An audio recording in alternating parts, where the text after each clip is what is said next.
Parliament ఎన్నికల ముందు తెలంగాణ బీజేపీకి షాక్ తగిలింది. మాజీ మంత్రి ముఖేష్ గౌడ్ కుమారుడు విక్రమ్ గౌడ్ పార్టీకి రాజీనామా చేశారు. బ్రేకింగ్ న్యూస్ చూస్తా ఉన్నాం.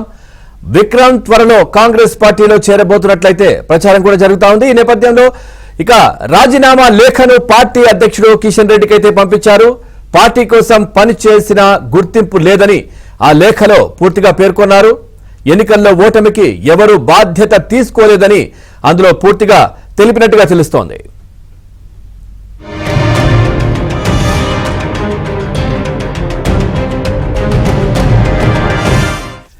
రైట్, ఇదే విషయానికి సంబంధించి మరింత సమాచారాన్ని మా కరెస్పాండెంట్ నరేష్ అందిస్తారు. నరేష్, విక్రమ్ గౌడ్ ఇటు బీజేపీ పార్టీకి రాజీనామా చేసిన అంశాన్ని అయితే చూస్తా ఉన్నాం. పూర్తి సమాచారం ఏంటి?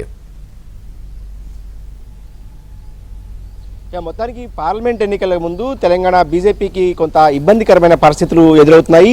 సిటీలో ముఖ్య నాయకుడిగా ఉన్న విక్రమ్ గౌడ్ ఆ పార్టీకి రాజీనామా చేశారు. కాసేపటి క్రితమే బీజేపీ అధ్యక్షుడు కిషన్ రెడ్డికి ఆయన ఒక లేఖను రాశారు. ఈ లేఖలో చాలా ఘాటుగా విమర్శలు చేశారు విక్రమ్ గౌడ్. ఏదైతే పార్టీలోకి బయట నుంచి వచ్చిన వాళ్ళు ఎవరైతే కొత్త వాళ్ళు ఉన్నారో వాళ్ళందరినీ కూడా పార్టీ ఇప్పటికీ ఓన్ చేసుకోవట్లేదు, అంటరాని వాళ్ళగానే చూస్తున్నది ఆయన లేవనెత్తిన అంశం. అన్నిటికీ మించి క్రమశిక్షణకు మారుపేరుగా చెప్పుకునే బీజేపీలో ముఖ్య నాయకుల మధ్య తగాదాలు ఉన్నప్పటికీ కూడా ఎక్కడా కూడా ఆ దిశగా వాటిని సమన్వయం చేసే బాధ్యత ఎవరూ తీసుకోవట్లేదు.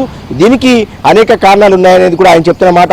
ఇక విక్రమ్ గౌడ్ గతంలో అంటే గోషామహల్ స్థానం సీటు ఆశించినప్పటికీ కూడా అక్కడ సిట్టింగ్ రాజాసింగ్ ఉండటంతో ఆయనకు ఆ సీటు దక్కలేదు. అయినప్పటికీ కూడా గడిచిన ఏదైతే తాజాగా జరిగిన అసెంబ్లీ ఎన్నికల్లో రాజాసింగ్ గెలుపు కోసం విక్రమ్ గౌడ్ గోషామహల్ నియోజకవర్గంలో తన వంతు పాత్ర పోషించిన పరిస్థితి. అయినప్పటికీ కూడా అంటే సీట్ రానప్పటికీ కూడా కొంత కనీసం ఓదార్చే వాళ్ళు లేరు, ఎవరు కూడా పార్టీలో పలకరించే వాళ్ళు కొత్త వాళ్ళు. అంటే విక్రమ్ గౌడ్ తన ఒక్కడి గురించే కాదు, పార్టీలో ఇతరులు ఎవరైతే ఉన్నారో వాళ్ళందరికీ కూడా ఇదే పరిస్థితి ఉంది. అందరూ బయటపడినప్పటికీ కూడా తనకు తప్పనిసరి పరిస్థితుల్లోనే ఈ అంశాలన్నింటినీ కూడా ప్రస్తావించాల్సి వస్తుందని చెప్పి విక్రమ్ గౌడ్ తన లేఖలో ఏదైతే కిషన్ రెడ్డికి రాసిన లేఖలో పేర్కొన్నారు. ఇక విక్రమ్ గౌడ్ ఇక కాంగ్రెస్ పార్టీలోకి వెళ్తారంటూ కూడా ఒక ప్రచారం జరుగుతుంది. కొంతకాలంగా ఆయనతో కాంగ్రెస్ పార్టీ సంప్రదింపులు కూడా జరుగుతున్న పరిస్థితి. నిజానికి సిటీ బీజేపీలో కొంత ఏదైతే విక్రమ్ గౌడ్ కావచ్చు ఇతర నాయకులందరూ కూడా కొంత అసంతృప్తిగానే బీజేపీ నాయకత్వం మీద ఉన్నట్టు తెలుస్తుంది.